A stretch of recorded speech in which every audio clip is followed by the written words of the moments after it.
akaenda kuiba benki baada ya kugundua namna ya kupotea.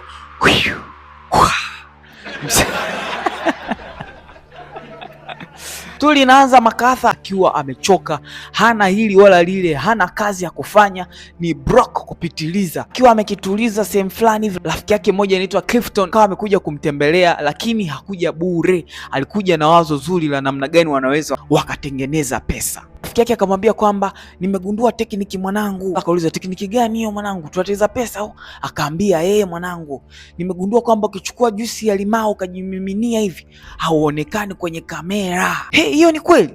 Msa akaambia, kweli, kajaribu mwanangu. Basi MacArthur akaingia ndani, akachukua limao, akakata, akalinyunyizia kwenye uso wake.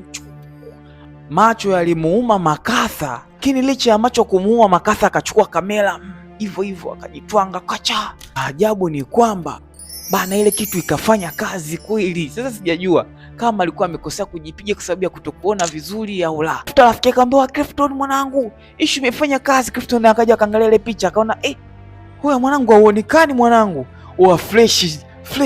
Kwa akapanga mpango wa kwenda kutengeneza pesa kwa kwenda kuiba benki, kwa sababu sasa hivi wanaamini hawaonekani na akili zao za kishenzi. Wakaenda kwenye duka la kununua silaha, wakanunua zile dush.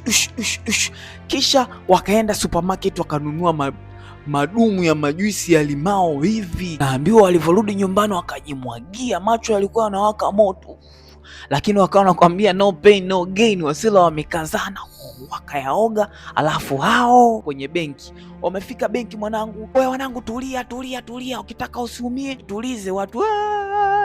Akamwambia accountant, leta maokoto mwanangu. Accountant tukauoga, akampa yale maokoto, lakini katuo kwenye akili zao wao wanawaza hawaonekani na hivyo hawajavaa maski kabisa.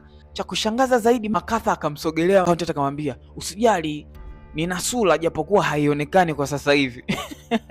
Kisha hao wakasepa shwa, wakawa wametoroka mwanangu, wakiwa njiani wanajipongeza, huku wakiwa wanaamini kabisa kwamba hawaonekani. Baada ya hapo, pepo likazidi kuwachochea kwamba tukaibe tena benki ya pili. Kama hiyo benki hatujaonekana, twende benki ya pili. Sasa ajabu ni kwamba walifanya dozi kwa siku mara moja. Yani limau ukijimwagia kuanzia asubuhi unaiba siku nzima, aishi kama dozi.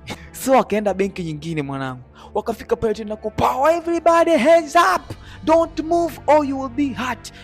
Wakawa wameiba, kasepa shwa, simu zikaita, mapolisi wakaitwa, wakaja pale kwenye ile benki, wakakagua kwenye CCTV kamera, wakaona watu wawili masura yao hayo.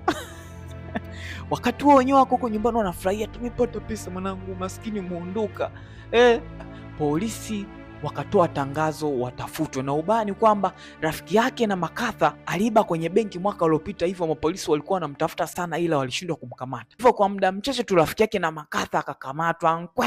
Miezi mitatu ikapita, MacArthur akiwa ametulia anaendelea na maisha yake, akiamini kabisa kwamba ile juisi aliyojimwagia siku ile ya limao hawakuonekana, na hajui kabisa kwamba rafiki yake amekwisha kukamatwa.